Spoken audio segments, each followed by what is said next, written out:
Chapter 41. The first week of their return was soon gone. The second began.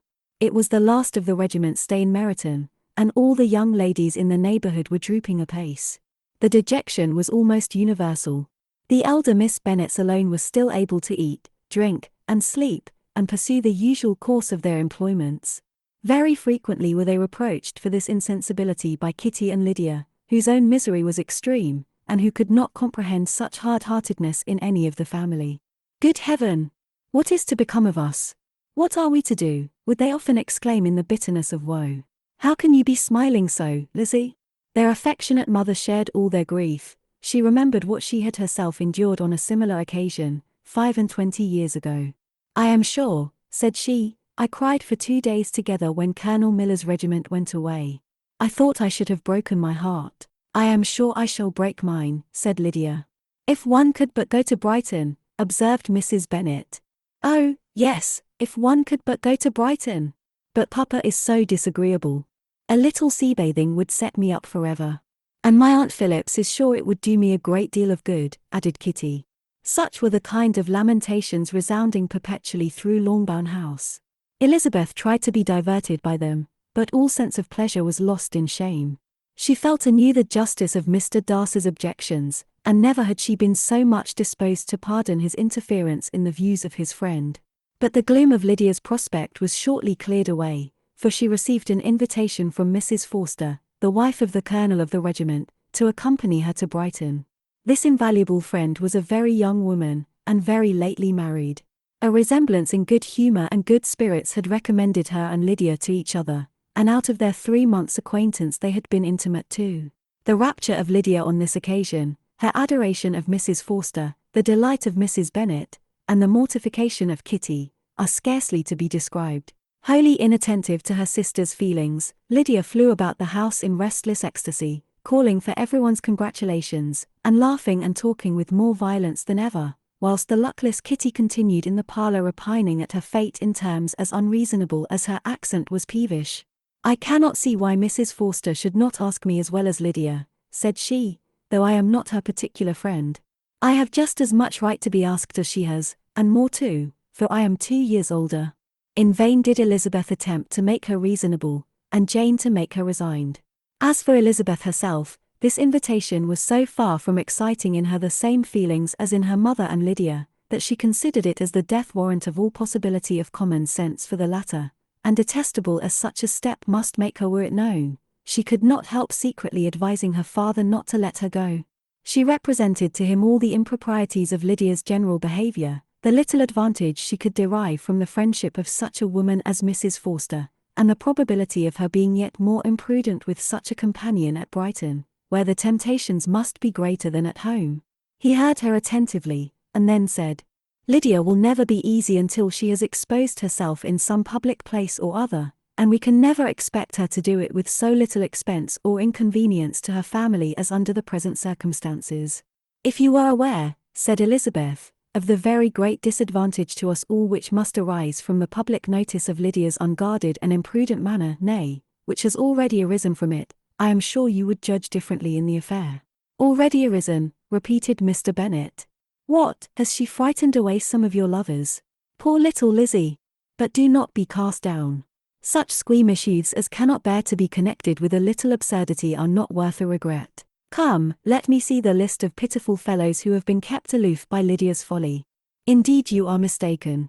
I have no such injuries to resent. It is not of particular, but of general evils, which I am now complaining. Our importance, our respectability in the world must be affected by the wild volatility, the assurance and disdain of all restraint which mark Lydia's character. Excuse me, for I must speak plainly. If you, my dear father, will not take the trouble of checking her exuberant spirits, and of teaching her that her present pursuits are not to be the business of her life, she will soon be beyond the reach of amendment. Her character will be fixed, and she will, at 16, be the most determined flirt that ever made herself or her family ridiculous, a flirt, too, in the worst and meanest degree of flirtation, without any attraction beyond youth and a tolerable person, and, from the ignorance and emptiness of her mind, wholly unable to ward off any portion of that universal contempt which her rage for admiration will excite. In this danger Kitty also is comprehended. She will follow wherever Lydia leads. Vain, ignorant, idle, and absolutely uncontrolled. Oh, my dear father, can you suppose it possible that they will not be censured and despised wherever they are known, and that their sisters will not be often involved in the disgrace? Mr. Bennet saw that her whole heart was in the subject, and affectionately taking her hand said in reply, "Do not make yourself uneasy, my love. Wherever you and Jane are known you must be respected and valued, and you will not appear to less advantage for having a couple of, or I may say, 3 very silly sisters. We shall have no peace at Longbourn if Lydia does not go to Brighton. Let her go, then. Colonel Forster is a sensible man, and will keep her out of any real mischief, and she is luckily too poor to be an object of prey to anybody. At Brighton she will be of less importance even as a common flirt than she has been here. The officers will find women better worth their notice. Let us hope, therefore, that her being there may teach her her own insignificance. At any rate, she cannot grow many degrees worse, without authorizing us to lock her up for the rest of her life." With this answer Elizabeth was forced to be content, but her own opinion continued the same, and she left him disappointed and sorry. It was not in her nature, however, to increase her vexations by dwelling on them. She was confident of having performed her duty, and to fret over unavoidable evils, or augment them by anxiety, was no part of her disposition. Had Lydia and her mother known the substance of her conference with her father, their indignation would hardly have found expression in their united volubility. In Lydia's imagination, a visit to Brighton comprised every possibility of earthly happiness. She saw, with the creative eye of fancy, the streets of that gay bathing place covered with officers. She saw herself the object of attention, to tens and to scores of them at present unknown. She saw all the glories of the camp, its tents stretched forth in beauteous uniformity of lines, crowded with the young and the gay, and dazzling with scarlet, and, to complete the view, she saw herself seated beneath a tent, tenderly flirting with at least 6 officers at once. Had she known her sister sought to tear her from such prospects and such realities as these, what would have been her sensations? They could have been understood only by her mother, who might have felt nearly the same. Lydia's going to Brighton was all that consoled her for her melancholy conviction of her husband's never intending to go there himself. But they were entirely ignorant of what had passed, and their raptures continued, with little intermission, to the very day of Lydia's leaving home. Elizabeth was now to see Mr. Wickham for the last time. Having been frequently in company with him since her return, agitation was pretty well over, the agitations of former partiality entirely so. She had even learnt to detect, in the very gentleness which had first delighted her, an affectation and a sameness to disgust and weary. In his present behaviour to herself, moreover, she had a fresh source of displeasure, for the inclination he soon testified of renewing those intentions which had marked the early part of their acquaintance could only serve, after what had since passed, to provoke her. She lost all concern for him in finding herself thus selected as the object of such idle and frivolous gallantry, and while she steadily repressed it, could not but feel the reproof contained in his believing, that however long, and for whatever cause, his attentions had been withdrawn, her vanity would be gratified, and her preference secured at any time by their renewal. On the very last day of the regiment's remaining at Meryton, he dined, with others of the officers, at Longbourn, and so little was Elizabeth disposed to part from him in good humour, that on his making some inquiry as to the manner in which her time had passed at Hunsford, she mentioned Colonel Fitzwilliam's and Mr. Darcy's having both spent 3 weeks at Rosings, and asked him, if he was acquainted with the former. He looked surprised, displeased, alarmed, but with a moment's recollection and a returning smile, replied, that he had formerly seen him often, and, after observing that he was a very gentlemanlike man, asked her how she had liked him. Her answer was warmly in his favour.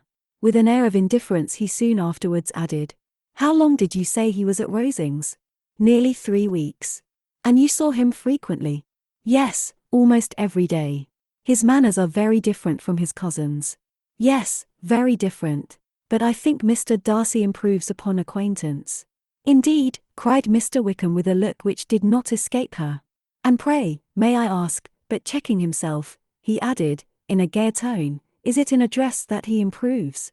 Has he deigned to add aught of civility to his ordinary style? For I dare not hope," he continued in a lower and more serious tone, "that he is improved in essentials." "Oh, no," said Elizabeth. In essentials, I believe, he is very much what he ever was." While she spoke, Wickham looked as if scarcely knowing whether to rejoice over her words, or to distrust their meaning.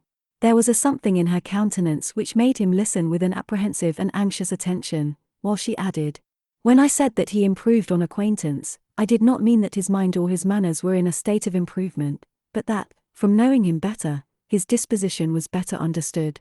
Wickham's alarm now appeared in a heightened complexion and agitated look. For a few minutes he was silent, till, shaking off his embarrassment, he turned to her again, and said in the gentlest of accents, "You, who so well know my feeling towards Mr. Darcy, will readily comprehend how sincerely I must rejoice that he is wise enough to assume even the appearance of what is right.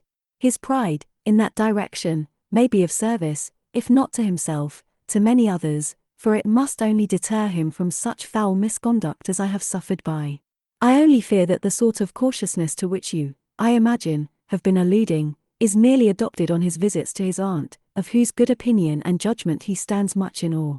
His fear of her has always operated, I know, when they were together, and a good deal is to be imputed to his wish of forwarding the match with Mr. Burf, which I am certain he has very much at heart." Elizabeth could not repress a smile at this, but she answered only by a slight inclination of the head. She saw that he wanted to engage her on the old subject of his grievances, and she was in no humour to indulge him. The rest of the evening passed with the appearance, on his side, of usual cheerfulness, but with no further attempt to distinguish Elizabeth, and they parted at last with mutual civility, and possibly a mutual desire of never meeting again. When the party broke up, Lydia returned with Mrs. Forster to Meryton, from whence they were to set out early the next morning. The separation between her and her family was rather noisy than pathetic. Kitty was the only one who shed tears, but she did weep from vexation and envy. Mrs. Bennet was diffuse in her good wishes for the felicity of her daughter, and impressive in her injunctions that she should not miss the opportunity of enjoying herself as much as possible, advice which there was every reason to believe would be well attended to. And in the clamorous happiness of Lydia herself in bidding farewell, the more gentle adieus of her sisters were uttered without being heard,